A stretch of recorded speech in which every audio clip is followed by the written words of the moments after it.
In this video, we're going to be talking about the American Standard heat pump lineup in 2024. We're going to be going through efficiency rating, everything from SEER to EAR to COP. We're going to give you kind of all the data, a breakdown of the different models. We'll go through single stage systems all the way up to inverter systems, and we'll explain what that means so that you can pick out the best system for your home. Because the truth is just because a system might be a better system, it doesn't mean that it's necessarily going to be better for you. So in this video, we're going to talk about how to pick out the best system for your home. We're going to go through the different American Standard model lineup and give you kind of some information on everything from those efficiency ratings I mentioned earlier, in addition to the tax credits that they're eligible for, as well as some local rebate that might qualify in your specific metro. But before we get started, if you haven't done so already, please smash that like button for the algorithm and consider subscribing to the channel if you haven't done so already. We put out daily and weekly content on how you can get the best HVAC for your home. So if you're in the market for HVAC system replacement, you're looking for a new heat pump, and you're trying to figure out and navigate which one is going to be the best particular system for your specific situation, that's all we talk about on this channel. So that being said, let's just dive in and get started. Now, I have all of the American Standard lineups for the heat pumps pulled up on my screen right here. So I'm going to be doing a screen share so you can see exactly what we're talking about, so we're all on the same page. But basically, let's just talk about the types of systems that basically all manufacturers offer, because it basically can be broken down into three different categories.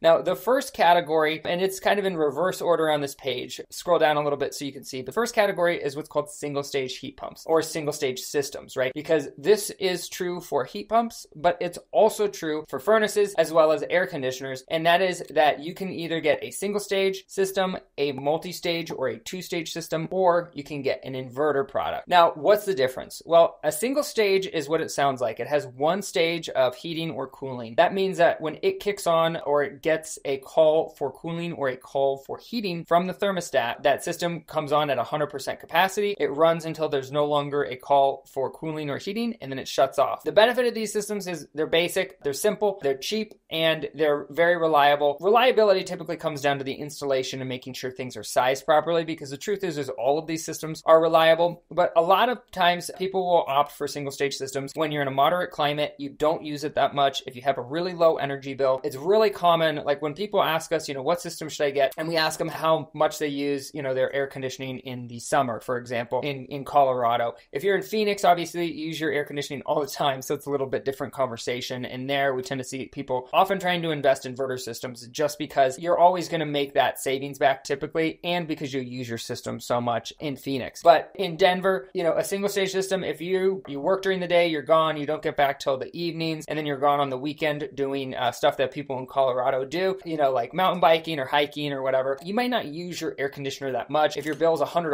or something, which is a moderate bill for including air conditioning, then you might not see the savings going for a higher efficiency system. Out here, however, one thing that we do see people opting for inverter products is because there are cold climate eligible products that basically can keep up and function as a heat pump in cold weather. So that conversation is a little bit different, and we do see people that opt for higher efficiency heat pumps. But if you're just talking about primarily, basing your decision on cooling, it's really how much do you use it, how much are your bills, and if you don't have a big footprint, an expensive bill, then a single stage system is often a good decision. And if you're wanting, to jump up to a higher efficiency system, even though maybe you have a lower bill, the reasons you'll do that is not going to be because of savings. That's just going to be kind of an added benefit. The biggest benefit is going to be comfort. Now, what makes any of these systems that we're showing here, you have this Silver 15, which is a side discharge system. These are great for if you're trying to mount something like, let's say, under a deck or in an area that doesn't have a vertical clearance. Maybe it's under an eave or something. Oftentimes these systems can be great for those applications. One thing you want to be wary of is these side discharge systems do not tend to do,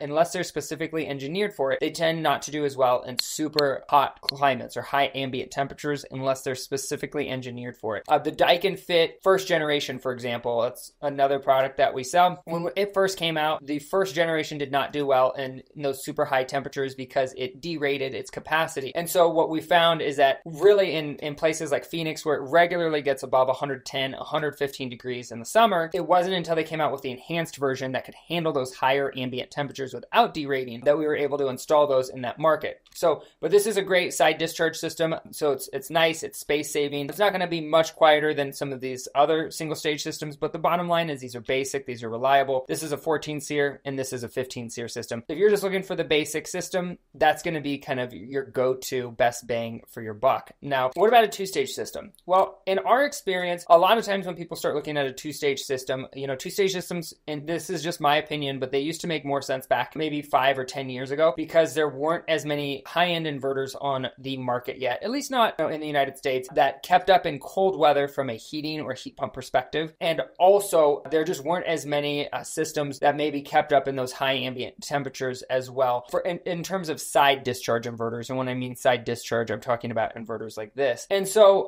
two-stage heat pumps or multi-stage products where basically the difference between this and a single stage system is that when this comes on, it comes on at 50% capacity, give or take. And then after it kicks into second stage, it's running at 100% capacity. So these are a good option. And some of these systems qualify for, rebates that maybe some of the inverters do not. However, the inverters that I'm going to talk to you about today all qualify for the same rebates that this two-stage system does as well, with the exception of some of the side discharge products, but we'll show you what does and does not qualify in your specific area. And there are literally countless matchups of systems, and I'll explain what a matchup is in a second, countless matchups that do qualify or don't qualify, and I'll show you how to navigate that on this Energy Star website so you can find the exact product that's going to work in your specific situation. But where I was going with this is the short answer is that today two-stage systems are almost neck and neck from a price point perspective with inverter systems. So oftentimes when we start quoting a two-stage system, we end up quoting an inverter just because the price point is almost identical. Now, what's the benefit of an inverter versus a two-stage system? Well, an inverter, so any of these products like variable speed 17 series Platinum, the 18, this 19 series side discharge system, which is also an inverter, or this 20 series heat pump right here. The benefit of these systems is that they are variable speed systems and they have a variable speed compressor. What that means is that how the single stage system comes on at 100% capacity, two-stage system comes on 50 to 100% capacity. So it has two stages that you can choose from. An inverter actually has multiple stages. So an inverter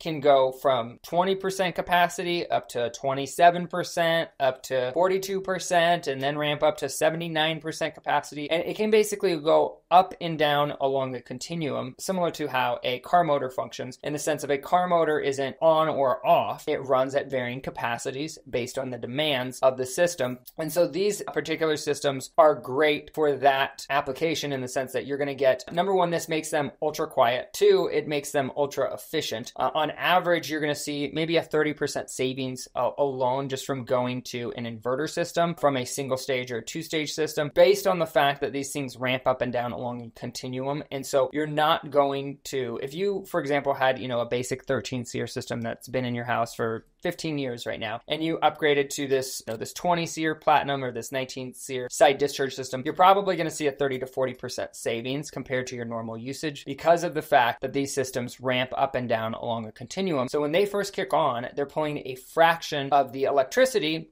that, this two-stage system or the single-stage system might. So this single stage, let's say you had a 5-ton single-stage heat pump, that thing might pull 35 amps when it first starts up, whereas this inverter on a 5-ton system might only pull 2 amps or 3 amps when it first kicks on, because of how inverters work. They have an inverter board that has a lot of capacitors on it, as well as some other technology. But basically, that reduces the amp draw. So when that compressor first kicks on, it's just barely rotating, barely moving. And so it's an ultra efficient system and it's ultra quiet. The biggest selling point on any inverter product is that these systems are going to be quieter. And that's the number one hands down reason that people end up purchasing these over a traditional single stage system. Now, just to jump into some of the rebates that are available, I'm going to link all of these websites in the description below for your convenience, but this is energystar.gov. And if you're curious, I have all the models that qualify. American Standard is actually same company as Train. So if you're like, hey, that system looks very similar to a Train, that's because it basically is one. But if you go here and you go to Product Finder and then you pick, what product you're looking for, because there's all sorts of other Energy Star rated products, you can click on heat pumps ducted, which is what you're wanting if you have a forced, a central air system, or you can look at the ductless systems that are available. And then basically you can see what rebates are available in your area. You can type in a zip code. We could type in something in Arizona, for example. And then when we do that, we're going to see what qualifies area. And what I like to do is pick out a particular product line or a brand. So in this case, we're going through American Standard. And then you can do do a side-by-side comparison or head-to-head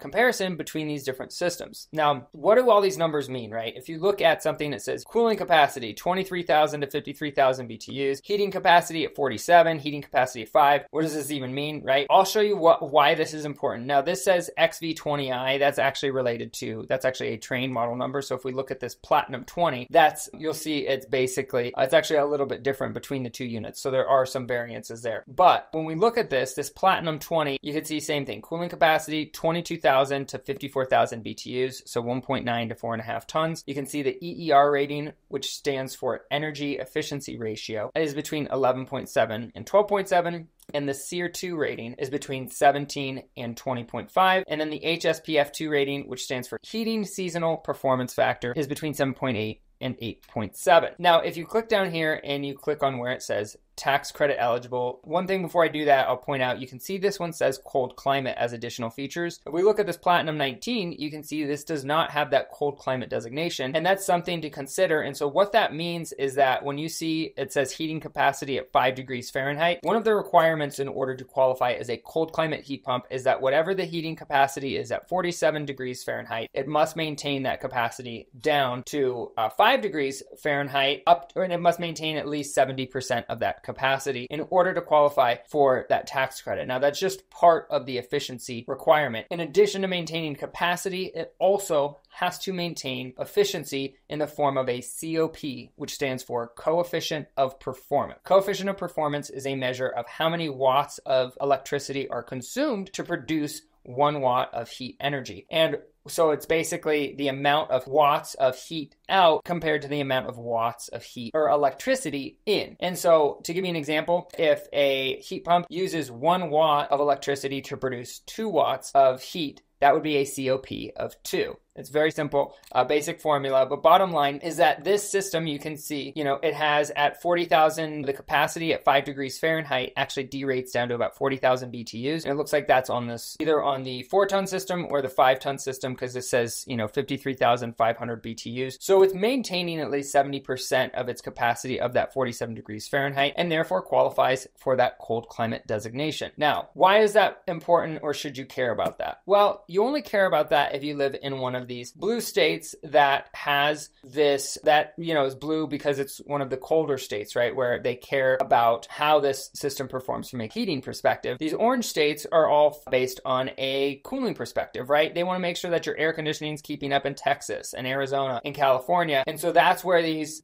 heat pumps tax credits come from. And for something to be registered as an Energy Star cold climate heat pump, like you can see here, and have an EER2 rating of 10, that's what something needs in order to meet the requirement of being, Energy Star for these northern climates. And then for these southern, hotter climates, it just needs the Energy Star label, and those are more geared towards cooling than heating. So this particular model, the Platinum 20, is tax credit eligible. That means that it's eligible in the South, and then because or in those southern orange states that I showed you, and then because it has a cold climate designation, that means that it qualifies in some of the northern climates as well. Now, the Platinum 17 also has that cold climate designation, and so does the XV18i, which is going to be the 18 SEER version that we looked at. Now, one thing to consider is we did look going through kind of all these systems. You can see there's a lot more systems than what we reviewed. That's because some of these are SEER 1 and some of them are SEER 2 systems in terms of the model numbers and the nomenclature.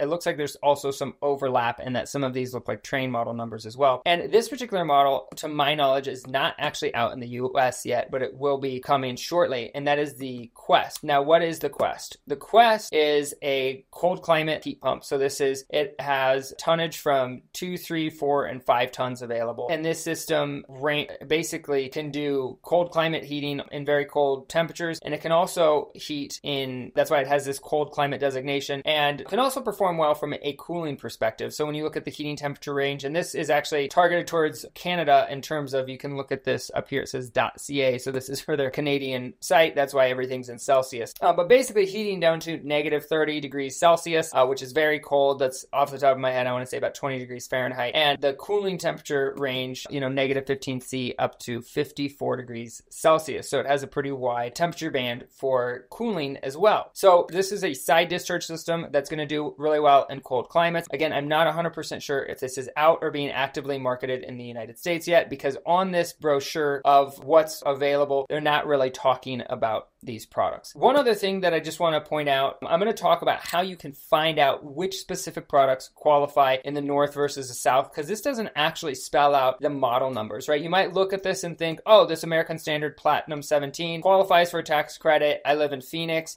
That's partially true. And your contractor honestly should be able to look this up and they'll know what systems do or don't qualify in your region. So you don't really have to do this. This is just if you're curious, if you're in the research phase, especially if your HVAC is currently working, but you're like, you know what, we want to replace it this year. We heard about these heat pump tax credits, or we want to replace it in the next few years because what's going on with some of these energy credits. Now, this is how you can actually look up what qualifies. So when you go here and you actually click on tax credit eligible, if you scroll down to where it says find eligible products and you click explore models, it's going to take you to a database that you can actually search based on the individual models. And as you can see right here, there's literally, it says 120,274 models and matchups. So, there's a ton of air conditioners that are Energy Star rated and qualify. And this has every single brand from ACIQ all the way to, same thing. If you search for American Standard, which we'll do right now, then what happens is it's going to pull up all the American Standard systems that would qualify. And you can see there's 7,000 systems between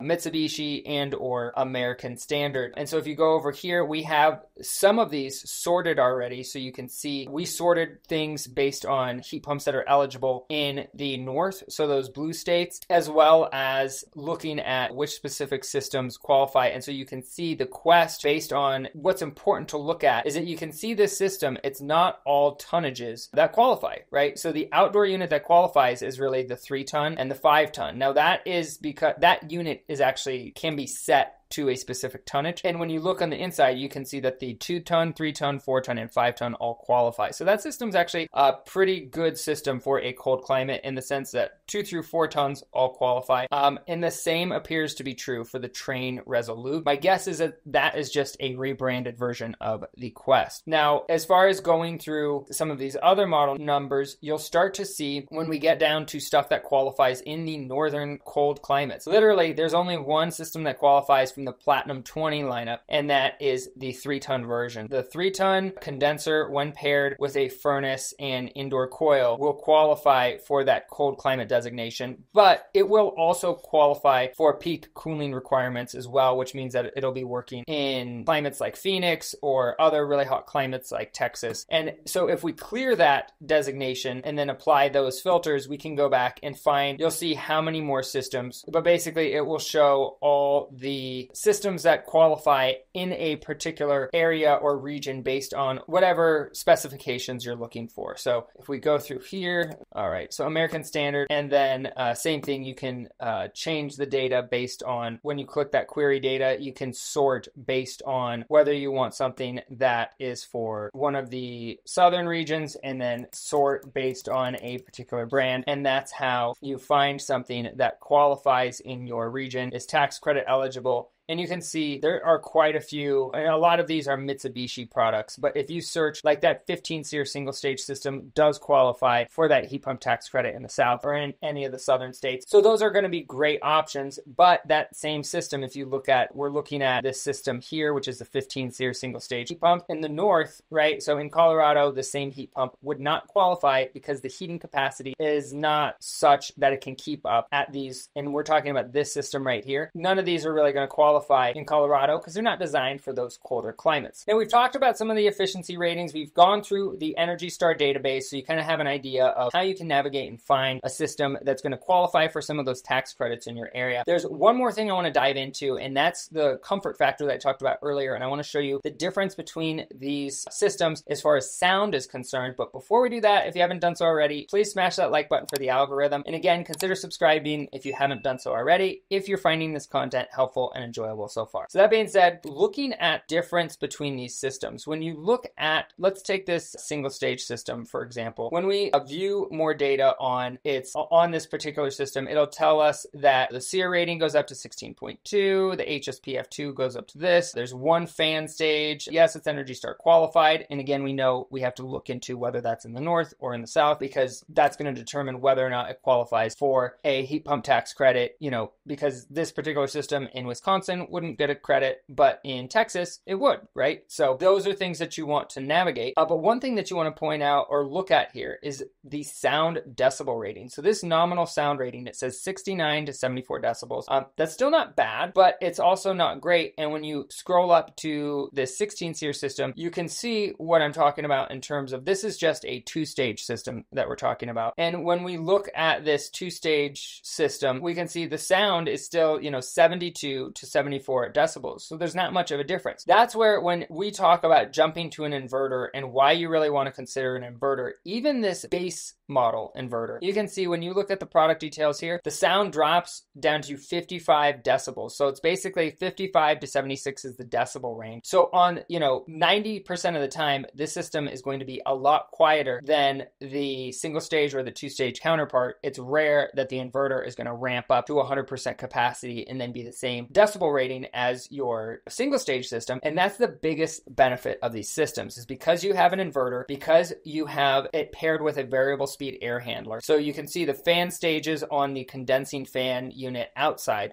is variable speed. This is also true for the indoor unit. And that's what the difference is here, where it says fan stage is variable. Whereas if we looked at the other system, it says fan stage is variable here. You can see here it has two fan stages, right? If we look at the single stage system, it's going to say one fan stage on that single stage heat pump. So those are just things to consider and look at, because you might be wondering what actually makes up a difference between these systems. And that's what makes the actual difference. So when you're shopping and you're getting quotes from a local contractor in your area, they should be able to advise you on what systems work in your particular climate. If you happen to live in a cold climate and someone tells you that heat pumps don't work in your climate, I would just get a second opinion, because although that is true in some very, very cold climates, right? We get a lot of subscribers that tune in from Canada and they make comments related to that. And when it gets negative 20 or 30 degrees Celsius, you're talking about very cold climates. Oftentimes, yes, you're going to need backup heat, just a requirement. So at a minimum, you'll have a dual fuel application where you will have a furnace as well as a heat pump. And so that way on those colder nights or at certain temperatures when it's more efficient to run your gas furnace, you at least have that backup heat. But for most of North America, or for the United States, I should say, there are heat pumps that can keep up the majority of the time. So if someone's telling you there's heat pumps don't keep up in your climate, if you're in like northern Alaska, okay, that's probably true. Geothermal heat pumps do keep up. That's a different conversation for a different day. None of these are geothermal heat pumps, and that's a completely different animal. But a regular air source heat pump is going to work there's going to be a product available that will work at least part-time in most of these metros. And that's when it's installed properly and paired right, you're going to end up with a system that works regardless, because if you're in a really cold climate, you're going to have some sort of backup heat. And if you're in a more moderate climate, heat pumps are always a great solution, especially when you start to incorporate ways to get renewable energy like solar, because then you can disconnect and really produce your own power and heat and cool your home using the power of the sun for the cost of the solar panels versus the cost of whatever it is to buy energy off the grid. And if you happen to be in the market for HVAC system replacement, or if you just recently moved and you need a permanent HVAC company to take care of your regular maintenance and service, click the link in the description below to be connected with a local contractor in your area. We've actually teamed up with a handpicked group of contractors nationwide that maintain the highest customer service ratings on Google, as well as technical excellence. So if you've watched this show and you thought, wow, I'd really like to work with these guys, but it's too bad that they only service a few select areas, I feel you. And that's why we've decided to partner with the best local contractors nationwide in your area, some of which have even been featured on our show. This way, you can find a contractor that's familiar with the latest technology, whether that's cold weather heat pumps or inverter-driven heat pumps that work well on battery backup or solar or in-floor radiant heat or any other technology that's specific to your climate or your region. We're partnering with those contractors contractors. So click the link in the description to request an appointment with us or with a vetted HVAC Dope Show contractor in your area. And right now there's a few videos popping up on the screen that YouTube thinks you should watch. One's about heat pump efficiency ratings, and there's a few other videos that talks about some of the other heat pumps that are on the market. So check those out if you haven't done so already, and we will catch you on the next episode.